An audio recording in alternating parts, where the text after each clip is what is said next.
ناظرین،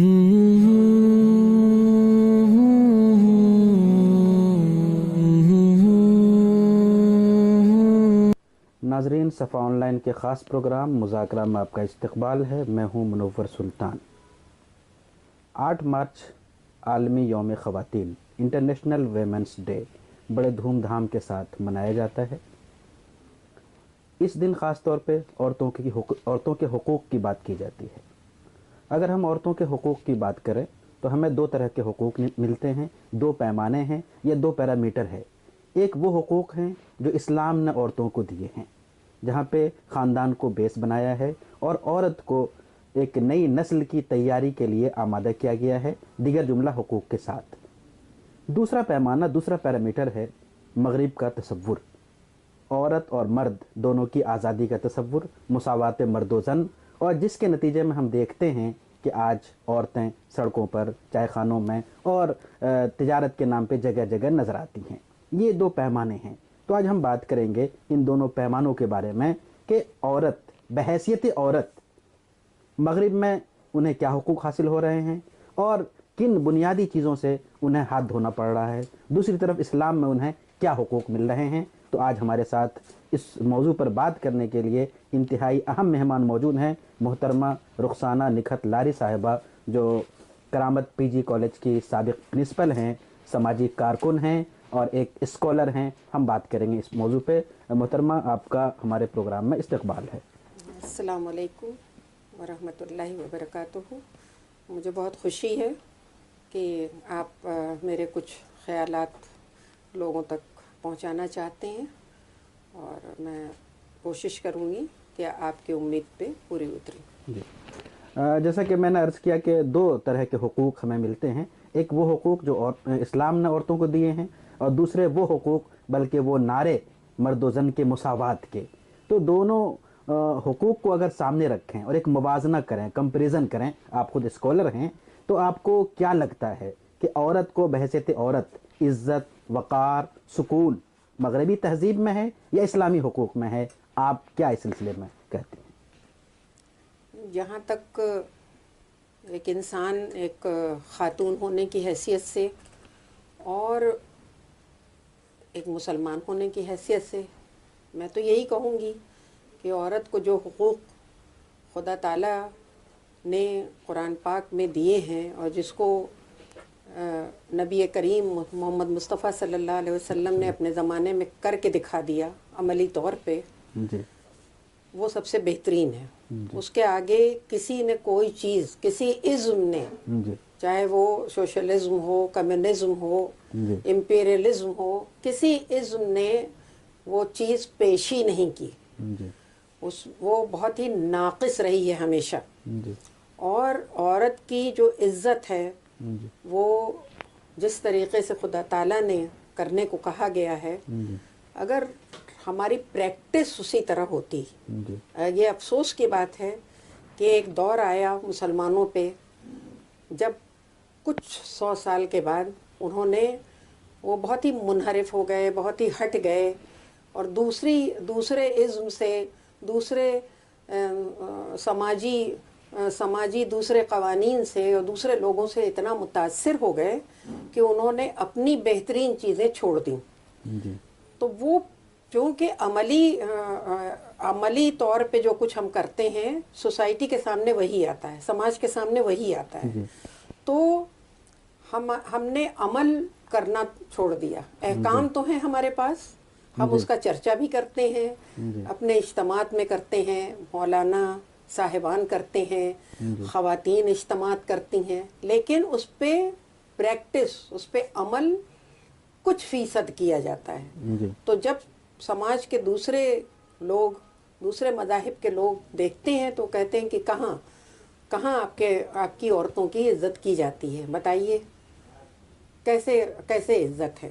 تو وہ تو ہماری کتاب نہیں پڑھیں گے، وہ تو ہمارا عمل دیکھیں گے نا۔ تو اس لیے اب آپ حقوق کی بات جہاں تک کرتے ہیں، ایک سب سے پہلی بات انسانی حیثیت۔ کسی بھی کتاب میں سوائے قرآن کے انسان کی حیثیت کی طرح عورت کو کسی اور کتاب میں نہیں کہا گیا۔ صرف قرآن میں کہا گیا ہے کہ دونوں انسان ہیں.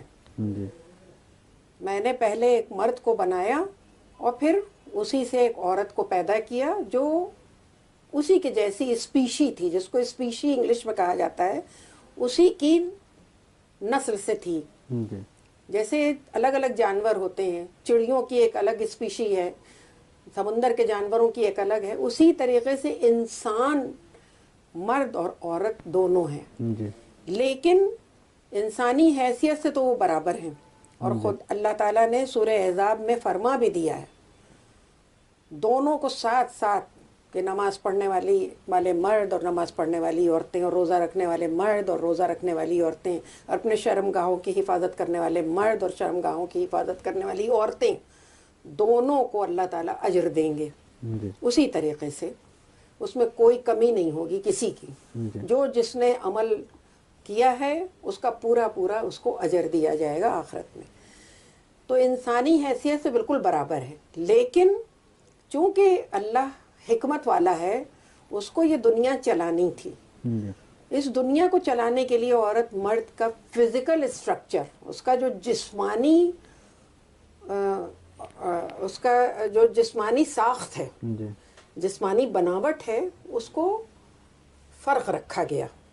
کیونکہ عورت سے کچھ اور کام لینا ہے، اور یہ جسمانی ساخت صرف جسم سے ہی متعلق نہیں ہے بلکہ دماغ سے بھی متعلق ہے، اس کے جذبات سے بھی متعلق ہے. عورت بہت نرم دل بھی ہے لیکن ایک طرح سے بہت مضبوط ہے.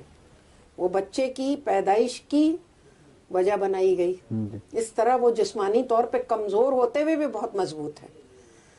دوسری یہ چیز کہ وہ نرم دل بھی بنائی گئی. آپ دیکھیے جتنے بھی بچوں کے اسکول ہیں، چاہے وہ لڑکوں کے ہوں، لڑکیوں کے ہوں، یا کو ایجوکیشن ہو، جب تک جو پرائمری اسکول ہوتے ہیں اس میں زیادہ تر آپ کو لیڈی ٹیچرز نظر آئیں گے.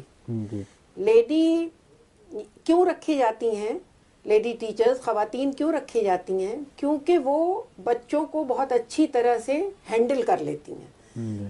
وہ ایک ماں، بہن، بیٹی سب بن کے ان کی بہت اچھی نگہداشت کر لیتی ہیں، کبھی نرمی سے کبھی ڈانٹ کے. ایک مرد نہیں کر پاتا ہے کیونکہ مردوں کے اندر جلد بازی بھی ہوتی ہے، غصہ بھی جلدی آتا ہے.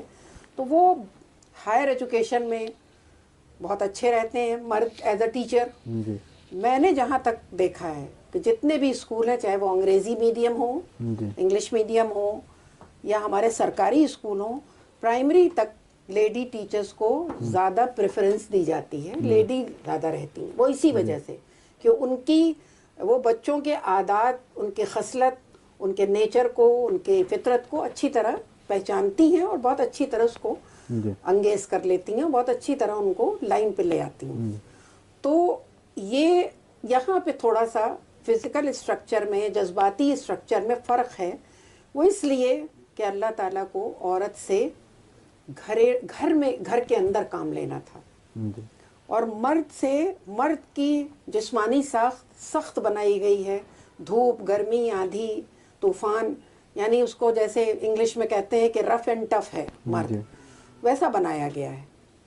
تو وہ باہر کی دنیا کے چیزیں انگیز کرتا ہے، بہت ہی سخت ماحول ہوتا ہے باہر کا.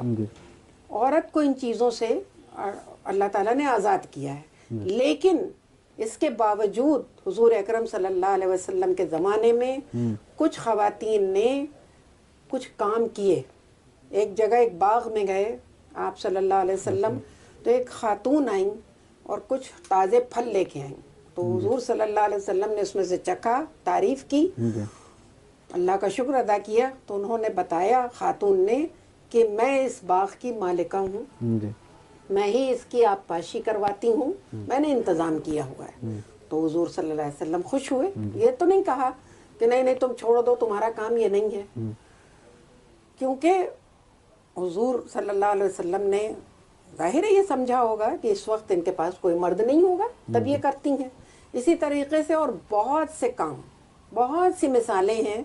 اگر یہاں پہ پتہ نہیں وقت ہے اتنا کہ نہیں کہ میں ان مثالوں کو بتاؤں، لیکن حضور اکرم صلی اللہ علیہ وسلم کے زمانے میں عورتوں نے چمڑے کا کام کیا ہے،